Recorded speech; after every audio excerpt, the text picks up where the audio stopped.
Okay, we've got an Oliver number 260D sliding table saw. This table saw has got a serial number of 61763.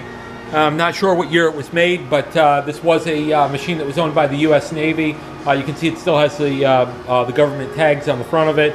I bought it from the Naval Yard in Kittery, Maine.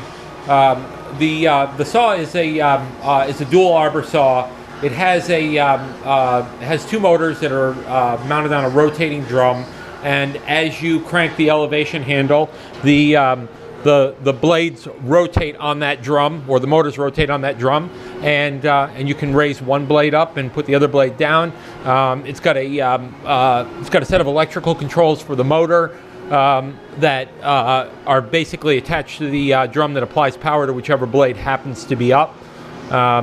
So you can see how that works.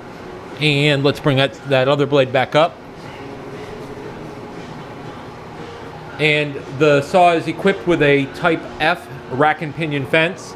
You move the fence in and out like this with this handle. Everything on the fence moves nice. It's all here. I believe it's missing the Bakelite knob off the back of this, which would allow you to do I guess what they would consider to be a micro adjust there. I don't really understand that because I would just do my micro adjust right here, but that's me. It's equipped with a number 1 miter gauge and a quadrant. Rolling table is engraved for the quadrant, so you've got your gauge on the table. Table moves nicely. Release the stop for the table, and you can slide it in and out. Seems to move very smoothly. No stops, no bumps, no dragging. Everything looks like it works pretty well. The table is flush with the main table, so it's in good shape there. Put the stop back in and then lock it, and it locks down. The saw arbor will tilt 45 degrees to the right, and I'm just moving this blade, and we'll crank this out, and you can see that it moves very easily moving it out, and you can see that the entire saw carriage will tilt to the right, and crank that back in.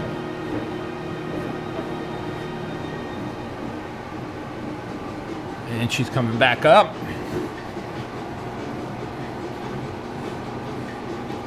And there we go. And now I'm going to bring bring the main blade back up again. It's a rip blade.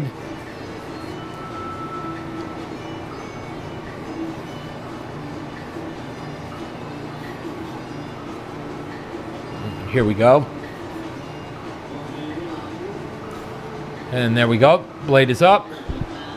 And this saw is equipped with an electric brake on the motor, and basically it's got a big electric magnet inside the cover there, and what will happen is that when you press the stop button and keep it pressed, it pulls that electric magnet in, which draws a brake shoe down on the drum on the back of the motor.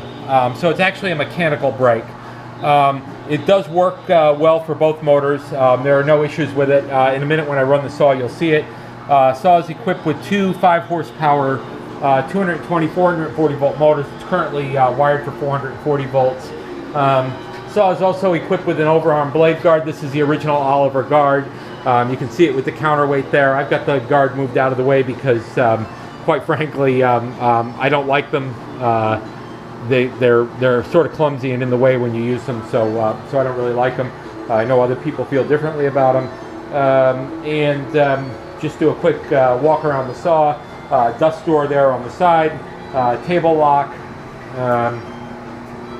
Electricals are inside the back cover under that box right there. This little oil cup here is for the oil for the rotating drum. And let's see. I think that about covers everything. I'm gonna go ahead and run the saw for you so you can hear it run. I'll start it up and let you hear both motors run, and then I'll show you how the brake works. So here we go. and crank this blade around.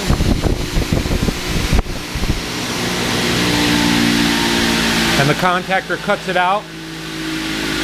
And we'll bring the other blade up so you can see it. And start that one. And there we go. All right, and now both motors are spinning right now. And we'll get that other blade back up here. And just hit the stop. So now if I press the brake button and hold it, or the stop button and hold it, you can hear it pull that electric magnet in, and it stops the blade. And so that's pretty much a saw. Pretty good machine, in good condition. Everything runs on it, works well. Be a good saw for somebody. And I guess that's it. So thanks for watching, and we'll catch you next time.